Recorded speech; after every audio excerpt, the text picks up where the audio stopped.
واقعہ کربلا تاریخ کا دردناک واقعہ ہے۔ یہ اقتدار کی جنگ نہیں تھی، اقدار کی جنگ تھی۔ دو شخصیتوں کی لڑائی نہیں تھی، دو نظریات کا ٹکراؤ تھا۔ یہ حق اور باطل کا معرکہ تھا۔ یزید ظلم کا استعارہ ہے، حسین ابن علی امن کی علامت ہے۔ یزید جبر کا پتلا ہے، حسین صبر کا پیکر ہے۔ یزید اپنی بدطینت فطرت اور اپنی طبع ناہموار کے باعث دنیا پر ذلت و رسوائی، ظلم، جبر، جور و زیادتی کی علامت بن کے ابھرا، اور حسین ابن علی رضی اللہ تعالی عنہ حق و صداقت کا نشان بن کے ابھرا۔ کربلا کے تپتے ہوئے ریگزار میں حسینی اور یزیدی دو کردار سامنے آتے ہیں۔ اقبال نے کہا تھا، موسیٰ و فرعون و شبیر و یزید، ایند و قوت از حیات آید پدید، زندہ حق از قوت شبیری است، باطل آخر داغ حسرت میری است، سرخ رو عشق غیور از خون او، شوخی ای مصرع از مضمون او، تا قیامت قطع استبداد کر، موج خون او چمن ایجاد کر۔ یزید بہدل کی بیٹی محسون کا ناپاک بیٹا تھا، اور حسین محمد عربی کی بیٹی فاطمہ کا شہزادہ تھا۔ یزید دمشق کے اطراف میں سرجون اور جریر اختل جیسے اوباشوں کے جرمٹ میں پل کے جوان ہوا۔ حسین کے گھر کا دروازہ مسجد نبوی کے اندر کھلتا تھا۔ یزید نشے میں دھت ہو کر کے نمازیں چھوڑ دیتا تھا۔ حسین کی کربلا کے اندر بھی نماز تہجد قضا نہیں ہوئی۔ یزید ظلم کا دوسرا نام ہے، حسین امن کی علامت ہے۔ یزید نے زندگی میں ایک مرتبہ حج کیا اور شراب کے مٹکے ساتھ لے کے آیا، اور اختل اور دیگر گویوں اور مغنیوں کو اپنے ساتھ رکھا تاکہ سفر آسانی سے کٹے۔ حسین ابن علی نے 25 حج سواری ہونے کے باوجود پیدل کیے۔ یزید حج بیت اللہ کے بعد مدینہ المنورہ آیا اور شراب کی ایک مجلس بپا کی۔ حضرت امام حسین رضی اللہ تعالی عنہ جب وہاں پہنچے تو شراب کی پھیلی ہوئی بدبو کو محسوس کرتے ہوئے فرمایا، یہ بو کیسی ہے؟ تو نشے میں دھت یزید بولا، یہ شام میں بنتی ہے، اور ایک جام منگوایا اور اس کو پیتے ہوئے دوسرا جام حضرت امام حسین رضی اللہ تعالی عنہ کی طرف بڑھاتے ہوئے کہا، ابا عبداللہ لیجئے۔ تو حضرت امام حسین رضی اللہ تعالی عنہ نے فرمایا، میں اس کی طرف دیکھتا بھی نہیں ہوں، اور پھر وہ عشقی اشعار پڑھنے لگا۔ جب یزید کی شراب نوشی کا منظر امام حسین رضی اللہ تعالی عنہ اپنی آنکھوں سے دیکھ چکے تھے، تو مجھے بتاؤ یزید کے ہاتھ پہ امام حسین کا پاک ہاتھ کیسے آتا؟ حضرت امام حسین رضی اللہ تعالی عنہ جس ماحول میں پلے تھے، جس ماحول میں پرورش پائی تھی، جس ماحول میں رہے تھے، وہ پاکیزہ اور تقدس مآب ماحول تھا۔ اور یزید کبھی اطراف دمشق میں، کبھی غوطہ میں، کبھی الخضرہ محل میں، اور کبھی کہاں داد عیش دیتا رہا اور لہو و لعب کے اندر مصروف رہا، اور اس کی زندگی ان چیزوں سے عبارت تھی۔ وہ محرمات کو حلال قرار دیتا، شراب نوشی اس کی ہڈیوں میں رچی ہوئی تھی، اور شریعت بیضا کا مذاق اڑایا کرتا۔ اور حسین ابن علی رضی اللہ تعالی عنہ کی دوستیاں جن لوگوں سے تھی وہ عبداللہ ابن عباس تھے، عبداللہ ابن عمر تھے، حضرت عبد الرحمن بن ابو بکر رضی اللہ تعالی عنہ تھے۔ یزید تو جوا کھیلتا رہا، یزید تو قمار بازی کرتا رہا، یزید تو شراب نوشی کرتا رہا، اور حسین ابن علی مسجد نبوی کے ممبر میں حضور کے پہلوؤں میں بیٹھتے رہے۔ زمانے نے وہ منظر دیکھا کہ سرخ رنگ کے جوڑے پہنے ہوئے حسنین کریمین حجرہ فاطمہ سے نکلتے ہیں، کم عمری کی وجہ سے کبھی گرتے ہیں کبھی سنبھلتے ہیں، اور آقا کریم خطبہ ارشاد کر رہے ہیں، خطبہ چھوڑ کے حضور نے شہزادوں کو اٹھا لیا۔ وہ منظر بھی زمانے نے دیکھا۔ حضرت عبداللہ بن شداد کہتے ہیں کہ حضور سجدے میں تھے اور سجدہ اتنا طویل ہو گیا، ہمیں لگا یا تو وحی کا نزول ہو رہا ہے یا پھر اللہ کا حکم آ گیا اور اللہ کے محبوب کی روح قبض کر لی گئی۔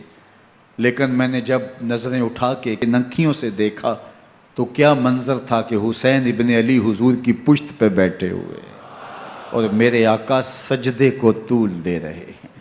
اللہ اکبر! حسین کے لیے پیغمبر کے سجدوں کو طول دیا جا رہا ہے۔ حسین ابن علی کبھی ممبر پہ حضور کی اطراف میں بیٹھتے ہیں، وہ منظر بھی دنیا نے دیکھا کہ حضور کے مبارک کندھوں پر حسین ابن علی بیٹھے ہیں اور حضور کی زلفوں کو پکڑا ہوا ہے۔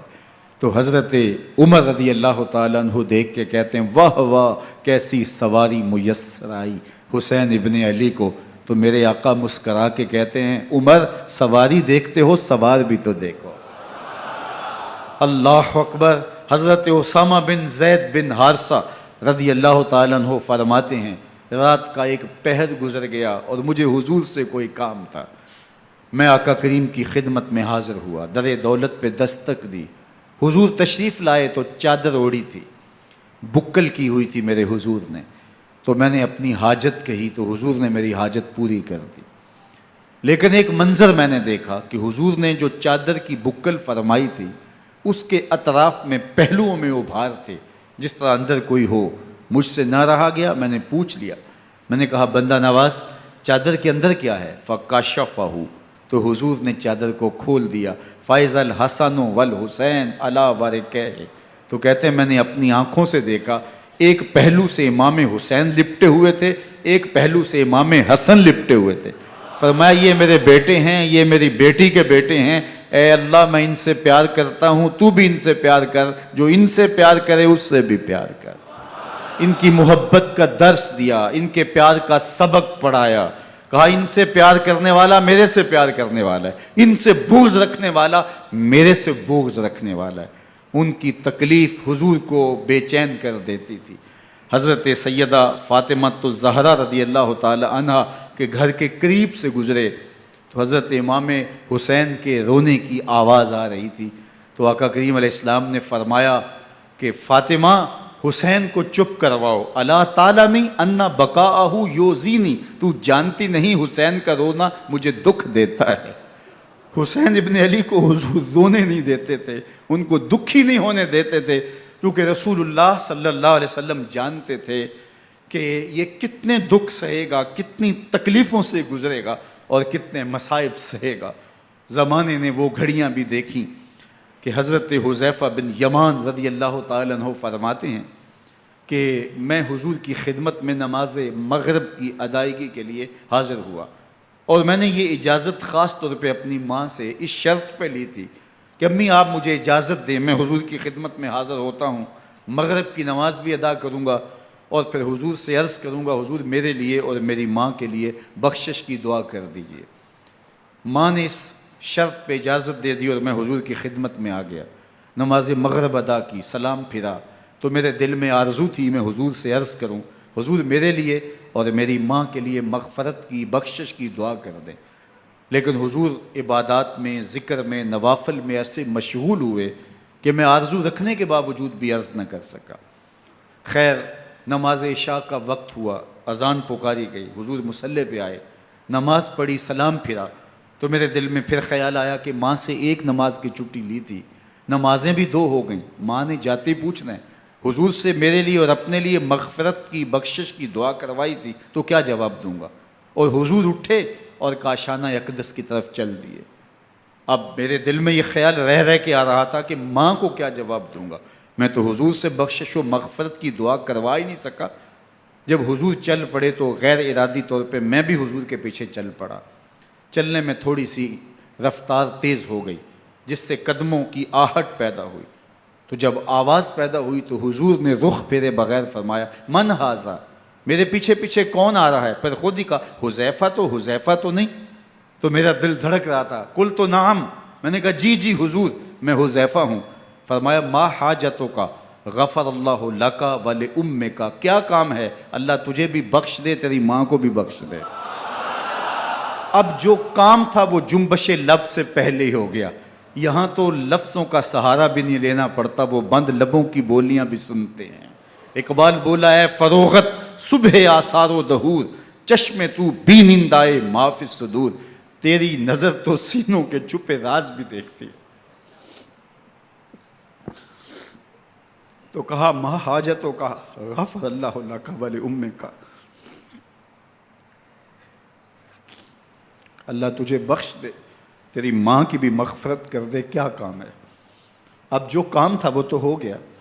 تو میرے حضور نے ارشاد فرمایا حذیفہ سنو، ابھی ایک فرشتہ آیا ہے جو اس سے قبل دھرتی پر پہلے کبھی نہیں آیا، آج پہلی مرتبہ اللہ سے اجازت لے کے 2 کام کرنے آیا ہے، ایک تو مجھے سلام کرنے آیا ہے اور دوسرا خوشخبری دینے آیا ہے کہ آپ کی بیٹی فاطمہ جنتی عورتوں کی سردار ہے اور حسن اور حسین جنتی جوانوں کے سردار۔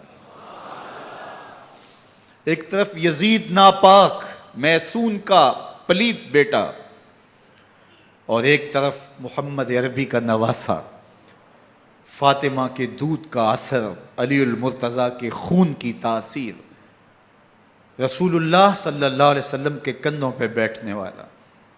ایک دن حضور نے امام حسین رضی اللہ تعالیٰ عنہ کے ہاتھ پکڑ لیے اور ان کے پاؤں اپنے پاؤں پہ رکھے اور پھر فرمایا بیٹے آگے بڑھو، اور ان کے پاؤں حضور کی پنڈلیوں پہ آئے، پھر کہا بیٹے اور آگے بڑھو، حتیٰ کہ ان کے پاؤں حضور کی رانوں پہ آئے، پھر فرمایا بیٹا اور آگے بڑھو، تو ان کے پاؤں حضور کے مبارک بطن اقدس پہ آئے، پھر بازوؤں کو کھینچ کے اپنے قریب کیا اور حسین ابن علی کے منہ میں اپنی زبان رکھ دی، اور وہ اس طرح چوس رہے تھے جس طرح کھجور چوسی جاتی ہے۔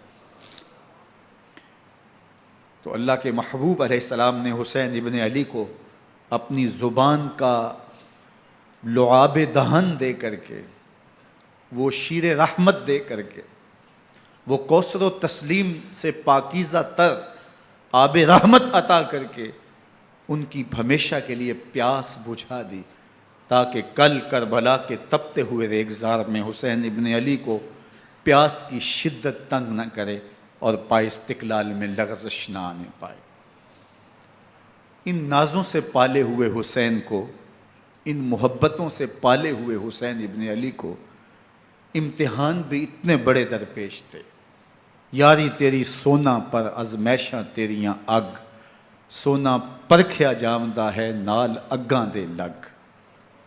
جتنا بڑا شخص ہوتا ہے اتنی آزمائشیں بھی بڑی ہوتی ہیں۔ پیغمبر رحمت کی آغوش میں کھیلنے والا، حجرہ فاطمہ کا جانشین، مصلی رسول کا وارث، منبر رسول صلی اللہ علیہ وآلہ وسلم پر حضور کے مبارک پہلو اور گود میں بیٹھنے والا حسین، حضور کی زبان چوسنے والا حسین، حضور کے کندھوں پہ سواری کرنے والا حسین، آقا کریم علیہ الصلوۃ والسلام کے مبارک سجدے کی حالت کے اندر حضور کی پشت پہ کھیلنے والا حسین، جس حسین کا دروازہ مسجد نبوی کے اندر کھلتا تھا اور یزید کی کرتوتوں کے چشم دید گواہ تھے۔ یزید جب تخت نشین ہوتا ہے تو اسے یہ فکر ہوتی ہے کہ امام حسین، عبداللہ بن زبیر، عبداللہ بن عمر، عبداللہ ابن عباس یہ میری بیعت کریں۔ اور وہ ولید بن عقبہ کو لکھتا ہے کہ ہر صورت میں ان کی بیعت لو، اور اگر بیعت نہ دیں تو سختی کرو۔ حضرت امام حسین رضی اللہ تعالی عنہ کو بلاوا آتا ہے کہ آپ کو دارالامارت میں گورنر ہاؤس میں بلایا جا رہا ہے، ولید بن عقبہ کا پیغام آپ کو پہنچتا ہے۔ آپ اس وقت فرماتے ہیں کہ اس وقت جو پیغام پہنچا ہے وہ کسی خطرے سے خالی نہیں ہے، تو کچھ سواروں کو ساتھ لیا، کہا تم دارالامارت کے باہر کھڑے رہنا، اگر میری آواز بلند ہوئی تو اندر آ جانا، ورنہ تم انتظار کرنا۔ آپ اندر گئے۔ ولید بن عقبہ نے مروان کو بھی بلایا تھا۔ مروان بن حکم یہ گورنر مدینہ ولید سے پہلے رہ چکا ہے، تو اس نے مشورہ دیا کہ سختی کی جائے۔ خیر ولید بن عقبہ نے کہا کہ یہ خط ہے، حضرت امیر معاویہ کا انتقال ہو گیا اور یزید تخت نشین ہوا ہے، لہٰذا وہ آپ سے بیعت کا مطالبہ کرتا ہے۔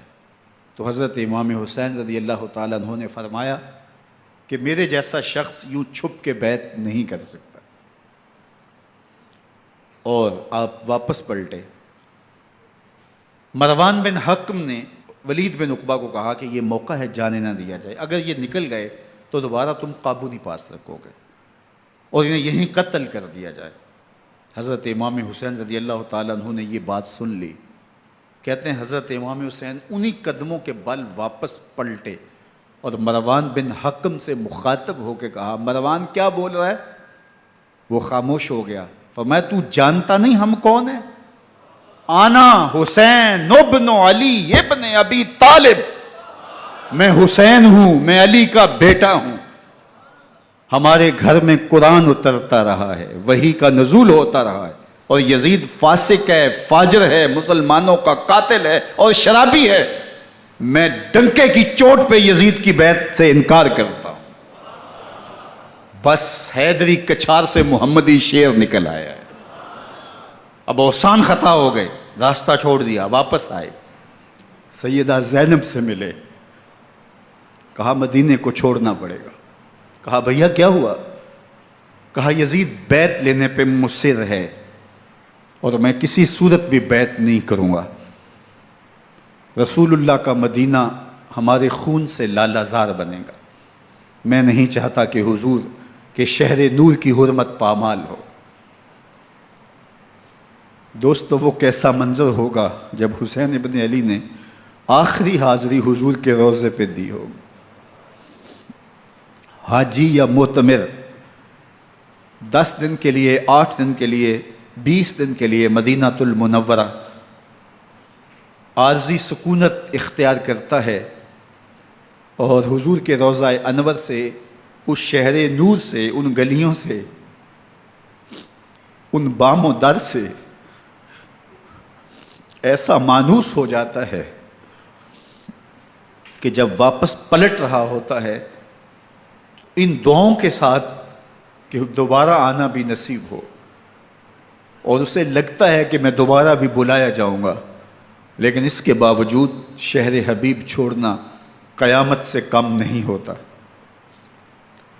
اعظم چشتی مرحوم آخری بار جب حضور کے روضہ انور پہ گئے تو بیمار تھے، ویل چیئر پہ تھے۔ باب بقی سے باہر نکلے تو خادم سے کہا کہ میری ویل چیئر پیچھے سے کھینچو تاکہ میرا رخ روضہ انور کی طرف رہے، اور وہ پیچھے سے کھینچتا چلا جا رہا ہے، اور جب باب مکہ سے پیچھے جنت البقیع کے قریب سے گنبد خضرا نگاہوں سے اوجل ہونے لگا تو اعظم چشتی مرحوم نے کہا، جان بدن سے نکلتی ہے اعظم، جان بدن سے نکلتی ہے اعظم، کوئی آسان ہے مدینے سے جدا ہونا، کوئی آسان ہے مدینے سے جدا ہونا۔ یہ اس شخص کی کہانی ہے جو 10 دن، 5 دن، مہینہ، 2 ماہ وہاں رہتا ہے، اور پھر اس شہر کو چھوڑ کے آنا اس کے لیے آسان نہیں ہوتا۔ اور مجھے بتاؤ کہ حسین جو پیدا مدینے میں ہوا، جس کے گھر کا دروازہ مسجد نبوی کے اندر کھلتا تھا، جو مسجد نبوی کے اندر پرورش پا کے جوان ہوتا ہے اور مدینے کی گلیوں میں کھیلتا رہا، اس حسین ابن علی کے لیے مدینہ چھوڑنا، اور پھر وہ اس بات کا علم اور شعور رکھتے تھے کہ یہ آخری بار حضور کے در پہ حاضری ہے، دوبارہ اس شہر نور میں نہیں آ سکوں گا، تو کیا قیامت ہوگی اور کیا منظر ہوگا۔ محمد بن حنفیہ کے علاوہ خاندان نبوت کے جتنے لوگ تھے ان سب نے شہر مدینہ کو الوداع کہا، اور رات کے موقع میں مدینہ المنورہ کو، مسجد نبوی کو چھوڑ کر کے مکہ کی جانب عازم سفر ہوئے۔ 3 شعبان المعظم کو مکہ المکرمہ پہنچتے ہیں، ادھر کوفیوں کے خطوط آنے شروع ہو جاتے ہیں۔ حضرت امام حسین رضی اللہ تعالیٰ عنہ مسلم بن عقیل رضی اللہ تعالیٰ عنہ کو صورتحال معلوم کرنے کے لیے بھیج دیتے ہیں۔ 40,000 کوفی آپ کے ہاتھ پہ بیعت کر لیتے ہیں۔ ادھر 25 پیدل حج کرنے والے حضرت امام حسین 8 ذی الحج کو احرام باندھتے ہیں، لیکن آپ کو پتہ چلتا ہے کہ حاجیوں کے روپ میں قاتل چھپا دیے گئے، تو آپ اس احرام کو حج کی بجائے عمرے میں بدلتے ہیں اور کوفے کی جانب عازم سفر ہوتے ہیں۔ کائنات والو، ذرا سینے پہ ہاتھ رکھ کے دیکھو کہ یہ کتنا مشکل مرحلہ تھا۔ اس دین کی آبرو کو بچانے کے لیے حضرت امام حسین رضی اللہ تعالیٰ عنہ نے کتنا بڑا قدم اٹھایا۔ آپ کے بہی خواہ، دوست، احباب عبداللہ بن عمر یہ سارے روکتے ہیں۔ عبداللہ بن عباس کہتے ہیں حضرت نہ جائیے، الکوفی لا یوفی، کوفی کبھی وفا نہیں کرتے، آپ کے والد کو وہاں شہید کیا گیا، لیکن آپ ایک فرض کو نبھانے جا رہے ہیں۔ میرے غم گسارو، میرے مہربانوں، نہ روکو مجھ کو جانے دو، مجھے نانے کے دی کی ڈوبتی کشتی بچانے دو، میں جاتا ہوں کہ دنیا پر وفا کا نام رہ جائے، میں رہوں نہ رہوں پر عظمت اسلام رہ جائے۔ میں نہیں جاتا تو نبی کے گھر کی آن جاتی ہے، میں نہیں جاتا تو نبی کے گھر کی آن جاتی ہے، تمہارا دین جاتا ہے میری غیرت ایمان جاتی ہے۔ حضرت امام حسین یہاں سے چلتے ہیں، ابھی راستے میں ہی پہنچتے ہیں کہ یہ خبر آتی ہے کہ کوفے والوں نے بے وفائی کر دی، حضرت مسلم بن عقیل رضی اللہ تعالیٰ عنہ کو شہید کر دیا گیا، نعمان بن بشیر معزول کر دیے گئے، ابن مرجانہ ابن زیاد وہاں متعین کر دیا گیا جو سخت گیر شخص تھا، اور اس نے لوگوں کو ڈرایا دھمکایا اور کوفے کے لوگوں کے دل بدل گئے اور وہ بیتیں توڑنے لگے۔ وہ منظر مسجد کوفہ کا کتنا دلگداز تھا، جب امام نماز کے لیے کھڑے ہوئے تو 40,000 لوگ آپ کے پیچھے تھا۔ جب سلام پھیرا اور امام نے دیکھا کہ پیچھے لوگ نہیں ہیں، پھر لوگوں نے اپنے دروازے بھی بند کر لیے۔ رات کی تنہائیاں ہیں اور حضرت مسلم بن عقیل کو کوئی پناہ دینے والا نہیں ہے، لوگوں نے دروازے بند کر لیے کہ کہیں ہمارے گھر میں نہ آ جائیں اور ہم مشقت اور حکومتی تشدد کا شکار نہ ہوں۔ کتنا دردناک لمحہ ہے حضرت مسلم بن عقیل رضی اللہ تعالیٰ عنہ پہ، اور پھر حضرت مسلم بن عقیل بے دردی سے شہید کر دیے جاتے ہیں۔ آپ ابھی راستے میں ہیں، یہ ساری کہانی پہنچتی ہے کہ حضرت مسلم شہید کر دیے گئے اور بے دردی سے شہید کر دیے گئے۔ وہ جنہوں نے خط لکھے تھے کہ ہم آپ کے ساتھ ہیں اور ہم منتظر ہیں، چشم برا ہیں، آپ کے قدموں کی چاپ سننے کے لیے بےتاب ہیں، آج انہوں نے بیتیں توڑ دی، 40,000 کوفی منحرف ہو گئے۔ مسجد کوفہ کا وہ منظر کس قدر روح کو تڑپا دینے والا تھا۔ ہم پچھلے سال عصر اور مغرب کے درمیان جب کوفہ پہنچے تو سورج ڈوبنے کے قریب تھا۔ میں نے اپنی زندگی میں اتنا اداس موسم کہیں نہیں دیکھا جتنا اداس موسم کوفے میں دیکھا۔ ایسے لگتا تھا جس طرح کوفے کی آب و ہوا آج بھی شرمندہ ہے۔ جو مسلم بن عقیل اور خاندان نبوت کے ساتھ اہل کوفہ نے کیا، حضرت امام حسین رضی اللہ تعالیٰ عنہ کو ان کے بہی خواہوں نے، اعزاء نے، اقربا نے، دوستوں نے، آوان و انصار نے، ساتھیوں نے کہا کہ حضرت حالات یکسر تبدیل ہو گئے، اب ہمیں مراجعت کر جانی چاہیے، واپس پلٹ جانا چاہیے۔ تو حضرت امام حسین کافی سوچ بچار میں رہے، پھر اس کے بعد آپ نے فیصلہ کیا کہ ہم آگے بڑھیں گے۔ دوستوں نے کہا کہ حضرت اگر آپ آگے بڑھیں گے تو ہمیں لگتا ہے کہ وہ آپ کے ساتھ سلوک اچھا نہیں کریں گے اور آپ بچوں کے سامنے پیاس سے شہید کر دیے جائیں گے۔ تو حضرت امام حسین رضی اللہ تعالیٰ عنہ نے وہاں ایک خطبہ ارشاد فرمایا کہ لوگو تم جو مجھے بتا رہے ہو مجھے اچھی طرح معلوم ہے، جو تم مجھے منظر پیش کر رہے ہو وہ میری نگاہوں میں ہے، اور جو کچھ ہونے والا ہے چشم تصور وہ منظر دیکھ رہی ہے۔ چونکہ حضرت امام حسین رضی اللہ تعالیٰ عنہ کی شہادت کی خبر حضرت امام حسین کے پیدا ہوتے ہی خاندان نبوت میں عام تھی۔ حضور علیہ الصلوۃ والسلام کو یہ بات جبریل امین نے آ کے بتائی تھی جب حسین ابن علی کے ساتھ حضور محبت کا اظہار کر رہے تھے، تو یہ جبریل امین نے آ کے کہا تھا حضور آپ کا یہ بیٹا ارض طف میں شہید کر دیا جائے گا، اور کربلا کی مٹی لا کے حضور کو دی اور ام سلمہ کو حضور نے عطا کر دی۔ حضرت ام سلمہ کہتی ہیں کہ ایک دن میں سوئی تو خواب دیکھا کہ حضور کے مبارک بال بکھرے ہوئے ہیں اور سخت پریشان ہیں، تو میں نے کہا کہ حضور آپ کی یہ کیا حالت ہے؟ وَبِيَدِهِ قَارُورَةٌ، اور حضور کے ہاتھ میں ایک شیشی ہے، فِيهَا دَمٌ، جس کے اندر خون ہے۔ تو میں نے کہا حضور یہ کیا؟ فرمایا میں قتل گاہ حسین سے آ رہا ہوں اور یہ حسین ابن علی کا خون ہے۔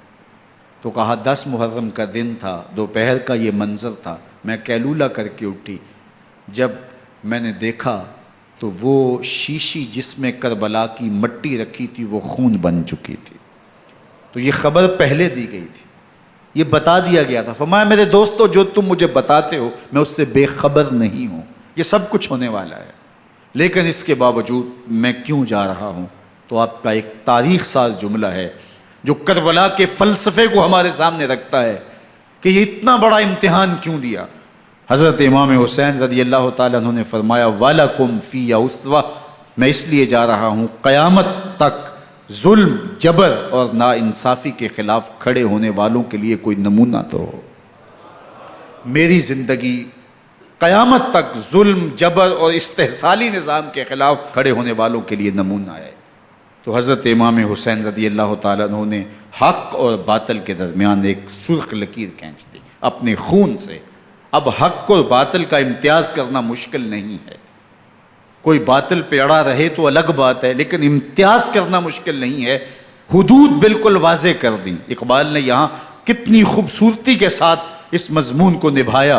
سرخ رو عشق غیور از خون او، شوخی این مصرع از مضمون او، تا قیامت قطع استبداد کر، موج خون او چمن ایجاد کر۔ ایک جہاں آباد کر دیا، حق اور باطل کی راہیں اجال دی۔ اب لوگوں کو یزید کا چہرہ پہچاننے میں دیر نہیں لگتی، وقت کے ہر یزید کا چہرہ آسانی سے پہچانا جا سکتا ہے۔ یہ معرفت زمانے کو کروائی کس نے؟ حسین ابن علی نے کروائی رضی اللہ تعالی عنہ۔ تو حضرت امام حسین نے فرمایا کہ جو میرے ساتھ ہونے والا ہے میں اچھی طرح جانتا ہوں، لیکن میں اس کے باوجود آگے بڑھوں گا۔ پھر بڑھے اور کربلا میں جا کے خیمہ زن ہو گئے۔ 7 محرم کو پانی بند کر دیا گیا۔ پانی بند ہوا تو کھانا بھی میسر نہیں تھا، لیکن ذکر پانی کا ہوتا ہے اس لیے کہ کھانے کے بغیر انسان کئی دن کاٹ لیتا ہے، لیکن پانی کے بغیر گزر نہیں ہوتی۔ تو فرات کی نہر سامنے اپنی موجوں کے ساتھ چمک رہی ہے، لیکن ایک قطرہ آب بھی آل رسول کو نہیں دیا جا رہا۔ کائنات کے اندر ایسے انوکھے امتحان بھی ہوتے ہیں۔ وارث ہوں ساقی کوثر کے، مالک ہوں حوض کوثر کے، اور بیٹے ہوں ساقی کوثر کے، اور آج ایک بوند پانی کی بھی میسر نہ ہو۔ صبر کا امتحان ہے، عزیمت کا امتحان ہے۔ حضرت امام حسین رضی اللہ تعالیٰ عنہ خیمہ زن ہو گئے۔ 3 دن تک پانی بند رہتا ہے، 9 محرم کو رات کی تنہائی میں حملہ آور ہونا چاہتے ہیں، لیکن آپ نے کہا کہ ہمیں اللہ کے حضور عبادت اور ذکر کے لیے وقت دیا جائے۔ ساری رات ذکر میں گزرتی ہے، عبادات میں گزرتی ہیں۔ رات کے اندھیرے میں آپ چراغ بجھا دیتے ہیں۔ آوان و انصار کو کہتے ہیں کہ ان کی دشمنی میرے ساتھ ہے، انہیں میرا خون چاہیے، اگر تم رات کی تاریکی میں نکل جاؤ تو میں تم سے کوئی مواخذہ نہیں کروں گا، اور یہ بھی تمہارا پیچھا نہیں کریں گے، اس لیے کہ ان کا مطلوب تم نہیں ہو، ان کا مطلوب میں ہوں۔ جب چراغ جلایا تو کوئی بھی نہیں گیا۔ مسلم بن اوسجہ کھڑے ہو کے کہتے ہیں حضرت اگر ہمارے بدن کو 70 بار کاٹا جائے اور جلایا جائے اور ہواؤں میں اڑا دیا جائے پھر بھی آپ کا ساتھ نہیں چھوڑیں گے۔ 70 سال کے بوڑھے ہیں حبیب بن مظاہر، کہتے ہیں حضرت آپ کو چھوڑ کے جائیں کہاں، آپ کو چھوڑ کے جائیں کہاں، کوئی ساتھ چھوڑنے کے لیے تیار نہیں ہے، پیاس ہے، سخت گرمی ہے، کربلا کا ماحول ہے، 72 افراد اور خاندان کی خواتین میدان کربلا میں خیمہ زن ہیں، دوسری طرف لشکر اعداء اشقیا 22,000 کی تعداد میں مقابلے میں، ایک روایت 30,000 کی ہے۔ ان صرف 72 پیاسے لوگوں کے لیے اتنے لوگوں کو جمع کرنے کا مقصد خوف زدہ کرنا تھا۔ شرط ہے کہ یزید کی بیعت کر لیں، محاصرے توڑ دیں گے، پانی دستیاب ہوگا، اعزاز و اکرام سے نوازا جائے گا، خزانوں کے منہ کھول دیے جائیں گے۔ لیکن حسین ابن علی کہتے تھے سب کچھ لٹ جائے گا، باطل کے ہاتھ پہ ہاتھ نہیں رکھوں گا۔ اللہ اکبر۔ اب صبح طلوع ہوتی ہے، عاشور کا دن چڑھتا ہے، سورج اپنی پوری تمازت کے ساتھ گرمی برسا رہا ہے۔ آج خاندان نبوت کا امتحان زمانے نے دیکھنا ہے، رسول اللہ کا لعاب چوسنے والا اس کے صبر کا آج امتحان ہے، حضور کے کندھوں پہ کھیلنے والے حسین کا آج امتحان ہے۔ اللہ اکبر۔ حسین ابن علی تمام حجت کرتے ہیں میں نے تمہارا کچھ نہیں بگاڑا، میں نے کسی کا خون نہیں کیا، میں نے کوئی زیادتی نہیں کی، تم کیوں میرے قتل کے در پہ ہو؟ تم جانتے نہیں میں کون ہوں؟ میں تمہارے نبی کا نواسا ہوں، رسول اللہ صلی اللہ علیہ وآلہ وسلم کے کندھوں پہ کھیلتا رہا ہوں، حضور کا لعاب چوستا رہا ہوں، اور میں بوسہ گاہ رسول صلی اللہ علیہ وآلہ وسلم ہوں۔ لیکن ان اشقیاء کے دل پر کوئی چیز اثر انداز نہیں ہوتی۔ ایک ہور ہے، اللہ اس کے دل میں نرمی ڈالتا ہے۔ پہلے تو امام حسین کو گھیر کے لے کر کے آتا ہے، لیکن بعد میں وہ قافلہ یزید سے قافلہ حسین کی طرف آ جاتا ہے۔ امام حسین فرماتے ہیں تو دنیا میں بھی ہور ہے، آخرت میں بھی ہور ہے، آزادی مل جاتی ہے۔ باقی 22,000 کا لشکر جرار امام حسین کے قتل کے در پہ ہے۔ پھر تاریخ نے خاندان نبوت کا وہ انوکھا امتحان دیکھا۔ حضرت امام حسین کے بچے بالخصوص خواتین پیاس کی شدت میں حلق خشک ہیں۔ حضرت سکینہ تڑپ کے اپنے باپ سے کہتی ہیں کہ مجھے 6 ماہ کے علی اصغر کی پیاس نہیں دیکھی جا رہی۔ بچے کو ہاتھوں پہ اٹھاتے ہیں اور نہر فرات کے کنارے پہنچ کے فرماتے ہیں اشقیاء سے مخاطب ہو کے تمہارا معاملہ میرے ساتھ ہے، اس 6 ماہ کے بچے نے تمہارا کچھ نہیں بگاڑا، اور چلو بھر کے اس کا حلق سیراب کرنا چاہتے ہیں۔ ایک 2 شاخہ تیر آتا ہے جو حضرت علی اصغر کے گلے کو چیر دیتا ہے۔ راوی لکھتے ہیں کہ وہ عام تیر نہیں تھا، جانوروں کو شکار کرنے کے لیے جو بڑے تیر ہوتے ہیں وہ 2 شاخہ تیر تھا، وہ گردن کو کاٹ دیتا ہے، خون بہنے لگتا ہے، گردن لٹک جاتی ہے۔ حضرت امام حسین وہ بہتا ہوا خون اپنے چلو میں لیتے ہیں اور آسمان کی طرف اچھال کے کہتے ہیں مالک حسین کی یہ قربانی بھی قبول فرما۔ یہ تماشا لب بام نہیں ہے، بچہ بیمار ہو ڈاکٹر جواب دے دیں، ماں باپ کے ہاتھ پھول جاتے ہیں، زندگی کی سانسیں ابھی چل رہی ہوتی ہیں، لیکن ڈاکٹر کہے کہ یہ میرے بس کا روگ نہیں ہے، کہیں اور لے جاؤ، تو زندگی کا لف و نشر غیر مرتب ہو جاتا ہے۔ میں سلام پیش نہ کروں حسین ابن علی کو، 6 ماہ کا علی اصغر ہاتھوں میں دم توڑتا ہے، گردن لٹک جاتی ہے، خون بہہ رہا ہے، اب خیموں کی طرف بڑھ رہے ہیں، لیکن زبان پہ شکایت نہیں ہے، کہتے ہیں مالک حسین کی یہ قربانی قبول کر لے۔ اب خیموں کی طرف آنا، شہر بانوں ام رباب سیدہ زینب حضرت سکینہ سلام اللہ علیہا کا سامنا کوئی آسان کام نہیں تھا، لیکن حسین ابن علی آتے ہیں، شہزادے کو یہاں خیموں کے قریب رکھ کے کہتے ہیں کہ یہ حوض کوثر سے سیراب ہو گیا ہے۔ اللہ اکبر، کوہرام مچ جاتا ہے خیموں کے اندر، کیا منظر ہوگا اور ان کو کن الفاظ کے پیرائے میں ڈھال کر کے ان کیفیات کو بیان کیا جا سکتا ہے جو اہل بیت کے خیموں کے اندر علی اصغر کی شہادت کے بعد کا منظر رقم ہو رہا ہوگا۔ اللہ اکبر، ادھر اشکیا آوازیں دے رہے ہیں، مبارزت کے لیے پکار رہے ہیں۔ زمانے نے پھر وہ منظر بھی دیکھا کہ جوان بیٹے کو 18 سال کی کمائی حضرت امام حسین میدان عمل میں بھیج رہے ہیں۔ وہ علی اکبر جو حسین کا نور نظر ہے، آنکھوں کا قرار ہے، دل کی تسکین ہے۔ اور پھر حضرت علی اکبر جب گھوڑے کی زین سے فرش زمین پہ گرتے ہیں تو باپ کو آواز دیتے ہیں، اور حضرت امام حسین جو ہے وہ آگے جا کے بیٹے کی لاش اٹھاتے ہیں۔ اللہ اکبر، 18 سال کے بیٹے کی لاش کو کندھوں پہ اٹھا کے خیموں تک لاتے ہیں اور ہاتھ پھیلا کے کہتے ہیں مالک حسین کی یہ قربانی بھی قبول فرما۔ کبھی قاسم بن حسن کی لاش اٹھا کے لاتے ہیں، کبھی اون و محمد کی لاشیں اٹھا کے لاتے ہیں، بھتیجوں کی، بھانجوں کی، بھائی عباس کے کٹے ہوئے بازو اور زخموں سے چھدا ہوا لاشا۔ کیا کیا قیامتیں تھیں جو اس کربلا کے ایک میدان کے اندر نہیں توڑی گئیں۔ حضرت امام حسین پر دکھ پہ دکھ، تکلیفوں پہ تکلیفیں۔ اب 71 لاشیں اٹھا کے خیموں تک پہنچا چکے، اور ادھر مبارزت کی دعوت دی جا رہی، آؤ میدان عمل میں آؤ، اب دیر کیوں کر رہے ہو۔ رسول اللہ کا حرم، رسول اللہ کی شہزادیاں جو نازوں میں پلی تھیں، وہ کلیاں جو شبنم کا بوجھ بھی گوارا نہیں کر سکتی تھی، آج مصیبتوں کے پہاڑ ٹوٹ گئے۔ حضرت امام حسین کبھی شہربانوں کو، کبھی ام رباب کو دلاسا دیتے ہیں، کبھی حضرت زینب کو کہتے ہیں۔ حضرت زینب کربلا کے اس میدان کے اندر بڑے حوصلے کے ساتھ اپنے بھائی کے ساتھ کھڑی رہی، اپنے 2 بیٹے راہ خدا میں پیش کیے، ان کی لاشیں وصول کیں، لیکن زینب جس جرأت کے ساتھ، جس پامردی کے ساتھ اس سارے منظر کو حوصلے کے ساتھ سہتی رہی، وہ یقیناً حوصلہ سیدہ زینب سلام اللہ علیہا کا ہی ہے۔ لیکن یہ وہ منظر تھا کہ زینب کا دل بھی ڈول گیا جب حسین ابن علی گھوڑے پہ بیٹھنے لگے اور ان کو گھوڑے میں بٹھانے والا کوئی نہیں تھا، اور جو بھی سوار جاتا پھر واپس اس کی لاش ہی آتی اور حسین ابن علی لے کے آتے۔ آج حسین ابن علی جا رہے ہیں، زندگی کا سارا سرمایہ لٹ رہا ہے، حضرت زینب سلام اللہ علیہا سنبھل نہیں رہی۔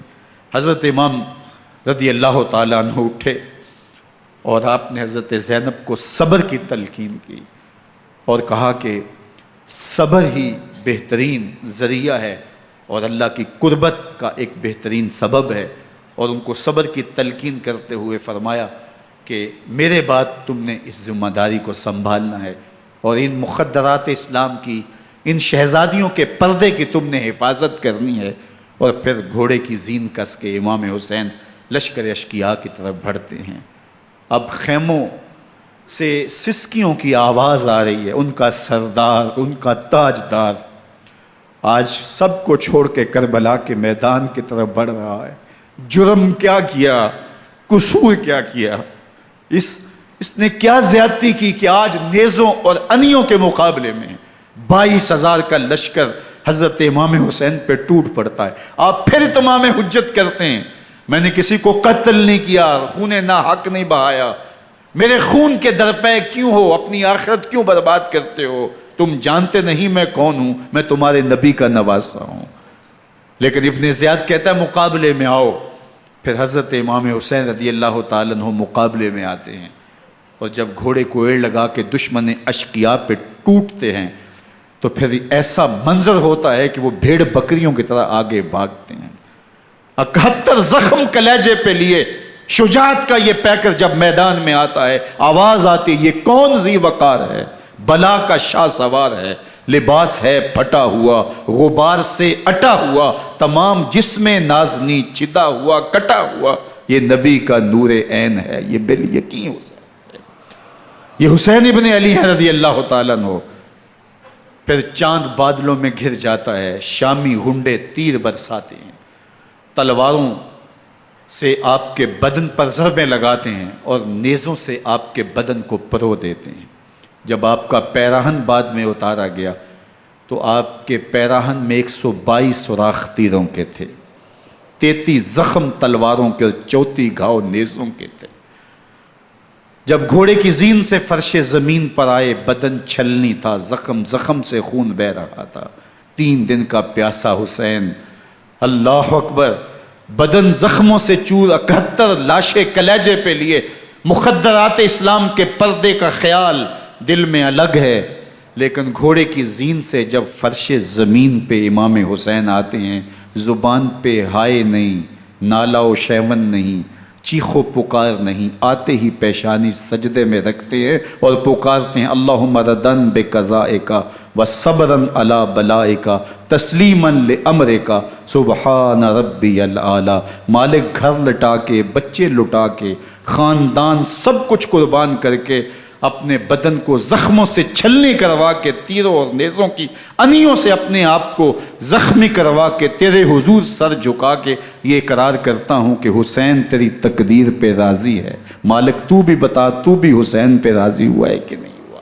آواز آ رہی ہے، اس پیاسے پر علی شیر خدا کو ناز ہے، اس نواسے پر محمد مصطفیٰ کو ناز ہے، اوروں نے بھی سجدے کیے پر اس کا عجب انداز ہے، اس نے وہ سجدہ کیا جس پر خدا کو ناز۔ حسین ابن علی رضی اللہ تعالیٰ عنہ کا سر انور دستے قاتل نے تب کاٹا جب وہ سجدے میں جھکا ہوا تھا۔ یزید نے کہا میں بیعت لوں گا، امام حسین نے کہا کبھی بھی نہیں دوں گا، یہ سر کٹ سکتا ہے جھک نہیں سکتا۔ سر کاٹ کے نیزے کی نوک پہ چڑھا دیا گیا اور یہ اس بات کا اعلان تھا کہ ہم جیت گئے اور حسینی ہار گئے، اور لشکر یزید میں غوغا مچ گیا، نقارے بجنے لگے کہ ہم جیت گئے، دیکھو امام حسین شہید کر دیے گئے، اور سر کاٹ کے نیزے کی نوک پہ چڑھایا گیا۔ لیکن لشکر یزید سے ہی آواز آئی یہ کیسا سر ہے جو کٹ کے بھی سر بلندی ہے، کٹ گیا ہے پھر بھی اونچا ہے، اللہ اکبر، یہ سر سجدے میں کٹا ہے، رب کے حضور عبادت کی حالت میں کٹا ہے، حسین آج بھی سجدے میں ہے، اللہ اکبر، حسین آج بھی سجدے میں ہے، بلکہ کٹے ہوئے سر کا رخ زمین کی جانب تھا اور کٹی گردن آسمان کی طرف، یوں نیزے پہ پرویا گیا، اللہ اکبر۔ ایک شاعر نے نقشہ کھینچا، بآنکھ سر نیزے پہ اور سوئے زمین ہے روح، یعنی سجدہ ثانی کی ہے آرزو۔ رکعت کے 2 سجدے ہوتے ہیں، ابھی ایک سجدہ ہوا تھا کہ دست قاتل نے سر کاٹ دیا، کہا حسین کی پیشانی میں دوسرے سجدے کی تمنا مچل رہی ہے۔ یہ تھا حسین ابن علی کا سجدہ، ساری زندگی رب کے حضور سجدہ قضا نہیں ہونے دیا۔ آج پانی نہیں ہے، اللہ اکبر، آج تیمم کر لیتے ہیں، آج اپنے خون کو اوڑھ کر کے حسین نے اپنی پیشانی اپنے مالک کے حضور جھکا کر کے عظیمت کی وہ انوکھی داستان رقم کر دی کہ صدیاں گزرنے کے باوجود بھی ان کی یادوں کے چراغ روشن ہیں۔ جب حضرت امام حسین اور دوسرے اعیان و انصار کو شہید کر دیا گیا تو ان کے سر نیزوں کی نوک پہ چڑھا دیے گئے، حضرت امام حسین کا کٹا ہوا سر اور باقی 71 افراد کے کٹے ہوئے سر نیزوں کی نوک پہ، اور 10 سواروں کو ابن سعد نے کہا کہ ان کو رون دو، اور گھوڑوں کی ٹاپوں تلے حضرت امام حسین رضی اللہ تعالیٰ عنہ اور ان کے آوان و انصار کو جو ہے وہ روندا گیا، حتیٰ کہ ان کی استخوان مبارک، ان کی ہڈیاں بھی چور چور ہو گئیں۔ روننے سے قبل ان کا لباس اتار لیا، ان کے کپڑے اتار لیے گئے، اللہ اکبر، کیسی دردناک گھڑیاں تھیں۔ یزید کا صرف یہی بد کرداری کا مرحلہ نہیں تھا، اس کربلا کے صحرا کے اندر یزید نے جس طرح امام حسین رضی اللہ تعالیٰ عنہ کو شہید کیا اور حضرت امام حسین کے خاندان کو شہید کیا، جب مدینہ المنورہ پر یزید نے مسلم بن عقبہ کو مقرر کیا، جس کو بزرگوں نے مصرب بن عقبہ کہا ہے، تو اس کو کہا 3 دن تک مدینے کا حرم تمہارے لیے حلال ہوگا، جو چاہو تم کرنا، اور شامی فوجوں کو اجازت ہوگی۔ تو وہاں بھی انہوں نے 10,000 تابعین اور 700 صحابہ کو شہید کیا۔ حضرت ابو سعید خدری رضی اللہ تعالیٰ عنہ گھر سے باہر نکلے، کافی بوڑھے ہو چکے تھے، تو انہوں نے حضرت ابو سعید خدری کو پکڑ لیا، کہا تم کون ہو؟ کہا مجھے ابو سعید خدری کہتے ہیں۔ تو کہا ہاں تمہارا نام سنا ہے، اور داڑھی سے پکڑ کے کھینچا اور کہا کہ ہے تمہارے پاس جو ہمیں دو؟ تو کہا کہ میرے پاس تو کچھ بھی نہیں، میں تو فقیر آدمی ہوں۔ تو ان کے گھر ان کو لے گئے، تو 2 کبوتر رکھے تھے حضرت ابو سعید خدری نے، تو وہ کبوتر لوٹ کے لے گئے۔ اللہ اکبر۔ حضرت ابن سنان رضی اللہ تعالیٰ عنہ کو، جو حضور کے علم بردار تھے فتح مکہ کے دن، ان کو ستو پہلے پلائے اور پھر ان کی گردن کاٹی گئی، اور کہا یہ ہے وہ ستو جو تم زندگی میں آخری بار پیو گے۔ ایک گھر میں داخل ہوئی شامی فوج، تو ایک خاتون کے ابھی بچہ پیدا ہوا تھا، اور قابلہ نے، دائیا نے، وہ بچہ ماں کی چھاتی پہ لٹایا، اور وہ ماں کا پہلا دودھ پی رہا تھا۔ تو یہ جا کے کہنے لگے نکالو تمہارے پاس جو کچھ ہے۔ تو اس خاتون نے کہا تم جانتے ہو یہ بچہ کون ہے؟ تو انہوں نے کہا ہم نہیں جانتے۔ کہا یہ حضرت ابن ابی کبشہ انماری رضی اللہ تعالیٰ عنہ کا بچہ ہے، اور یہ وہ صحابی ہیں کہ جو بیت الشجرہ کے موقع پہ حضور کے ہاتھ پہ بیعت کرتے ہیں۔ انہوں نے اس چیز کا لحاظ نہ کیا کہ جو کچھ ہے وہ ہمیں دو، ورنہ تیرے بچے کو نہیں چھوڑیں گے۔ تو ماں بچے سے مخاطب ہو کے کہتی ہے، ابھی بچہ پیدا ہوا ہے اور ماں سے پہلا دودھ پی رہا ہے، کہ بیٹے اگر میرے پاس کچھ ہوتا، وہ قیمتی سے قیمتی چیز بھی ہوتی، تیری جان کے لیے قربان کرتی، لیکن اس وقت میرے پاس کچھ ہے نہیں۔ تو ایک شکی آگے بڑھا اور بچے کو ایک ٹانگ سے پکڑ کے کھینچ کے دیوار کے ساتھ پٹک کے مارا، جس سے دماغ کا بھیجا نکل گیا۔ کیا کیا زیادتیاں نہیں کی۔ 700 صحابہ حرہ کے واقعہ میں شہید کیے یزید نے، اور 10,000 تابعین شہید کیے۔ مسجد نبوی میں ممبر رسول کے ساتھ گھوڑے باندھے، اور وہ ممبر رسول اور مصلی رسول کے قریب لید کرتے رہے۔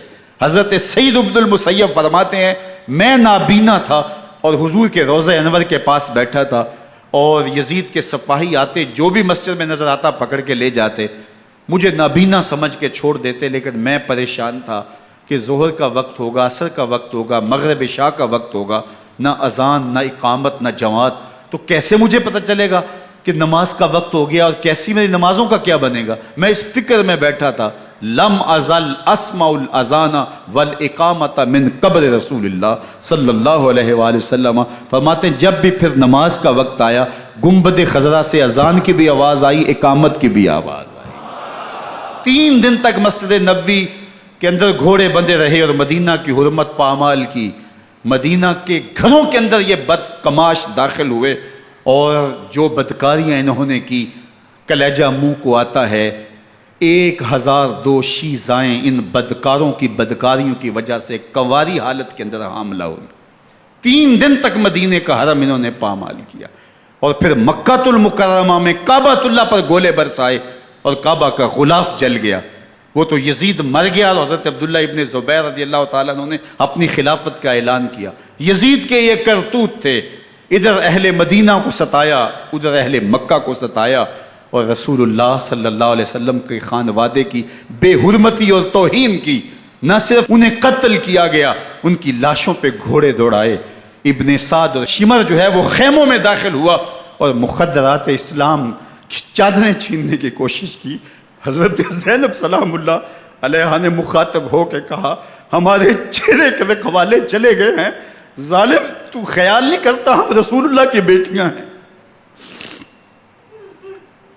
حضرت شہربانو، حضرت زین العابدین اور حضرت زینب سلام اللہ علیہم، ان تینوں کو ایک اونٹ پہ باندھا گیا، اور باقی اونٹوں پہ باقی سادات کو، حضور کی شہزادیوں کو باندھا گیا، رسیوں میں جکڑا گیا، اور اونٹوں پہ باندھ کر کے کوفے کی جانب آگے آگے شہیدوں کے سر چل رہے ہیں، اور پیچھے یہ قافلہ چل رہا ہے۔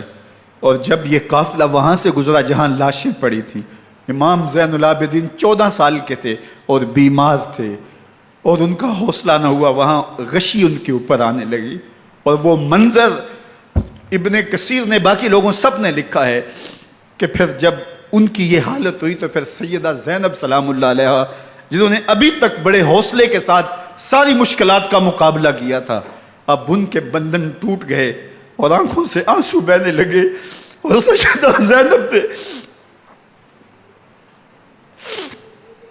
امام حسین رضی اللہ تعالیٰ عنہ کی لاش پہ کھڑے ہو کے، اور وہ روندی ہوئی لاش، ٹوٹی ہوئی ہڈیاں، اور وہ برینا بدن، کٹا ہوا سر نیزے کی نوک پہ، اور لاش یہ پڑی ہے، تو حضرت سیدہ زینب نے مدینے کی طرف منہ کر کے جو ہے وہ حضور سے فریاد کی، یا محمد آہو، یا محمد آہو، ھذا حسین بالآراء مزمل بالدماء، یا محمد آہو بناتوں کا سبایا۔ یا رسول اللہ، اے پیارے آقا، یا جد آہو، اے ہمارے نانا محترم، یہ دیکھیے آپ کا حسین پڑا ہوا ہے، بدن سے کپڑے اتار لیے گئے، خاک ہوائیں اڑا رہی ہیں، اور اس کے اوپر چادر جو ہے وہ مٹی کی پڑ گئی ہے۔ حضور آپ کی اولاد کاٹ دی گئی، اور پھر کہا بناتوں کا سبایا، حضور دیکھیے آپ کی بیٹیوں کے ہاتھ باندھ دیے گئے ہیں، اونٹوں پہ کس دیا گیا ہے، سر شہیدہ آگے آگے چل رہے ہیں، اور حضرت سیدنا امام حسین کا آگے آگے سر ہے۔ راستے کے اندر ایک جگہ آئی، رات گزری اور ان کو اتارا گیا۔ رات کا موقع تھا، ایک خاتون آئی اور اس نے کوئی کھانا پیش کیا ان کو، اور کہا کہ میں کسی زمانے میں حضرت سیدہ فاطمہ زہرا کی نوکری کیا کرتی تھی، ان کی لونڈی تھی، ان کی کنیز تھی، اور آج مجھے پتہ چلا کہ آپ لوگ گزر رہے ہیں، تو میں نے کہا کہ میں اپنی مخدومہ کے خاندان کی خدمت کروں۔ اور پھر اس نے کہا کہ اس وقت سیدہ کی گود میں ایک 6-7 ماہ کی بچی تھی جس کو زینب کہا کرتے تھے، تو سیدہ زینب نے کہا کہ اماں اگر پہچانتی ہو تو وہ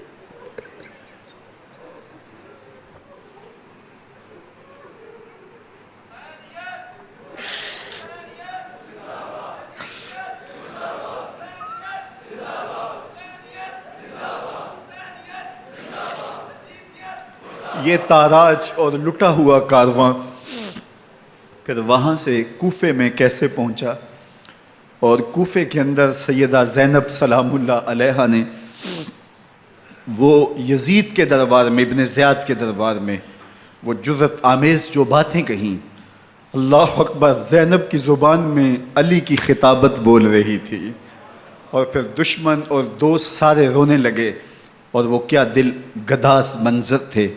اور پھر یہ سروں کا قافلہ اور سادات کرام کا مشکیں کسی ہوئی ہیں اور اونٹوں پہ باندھے ہوئے، ان کو وہاں سے پھر قادسیہ، اور قادسیہ سے پھر دمشق یزید کے دربار میں پہنچایا گیا، اور وہاں سے یہ لٹے ہوئے خانمہ برباد تاراج لوگ مدینہ المنورہ میں کیسے پہنچے، اور اہل مدینہ نے کیسے استقبال کیا، اور وہ منظر کتنا دلگداز تھا جب اہل مدینہ زینب سے پوچھتے تھے زینب حسین کہاں ہے؟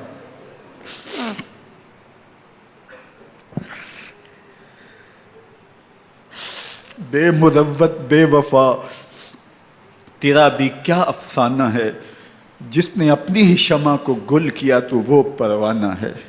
اپنے پیغمبر کے شہزادوں کو اور اپنے پیغمبر کی شہزادیوں کو جو دکھ اس امت نے دیے، یہ کائنات کی ایک انوکھی داستان ہے۔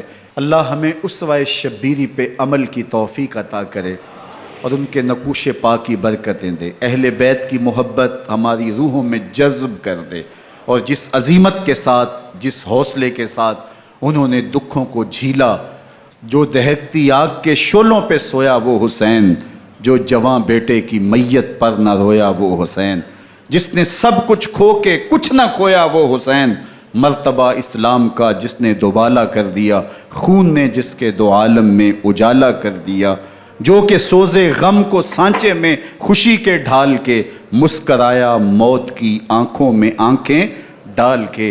اے حسین ابن علی تم پر سلام، نازش آل نبی تم پر سلام۔ ذرا میرے ساتھ یہ پڑھ لیجئے، اے حسین ابن علی تم پر سلام، نازش آل نبی تم پر سلام، تم پہ لاکھوں رحمتیں لاکھوں سلام، اے شہیدان محبت کے امام، لالا گوں لالا بدن لالا کفن، اے چمن اندر چمن، زندگی ہی زندگی تیری حیات اے حیات اندر حیات اندر حیات، افتخار ملت بیضا ہے تو، رب کعبہ کی قسم یکتا ہے تو، فخر کا دل میں دریچہ باز کرنا چاہیے، جن کا تو آقا ہے ان کو ناز کرنا چاہیے۔ وآخر دعوانا ان الحمد للہ۔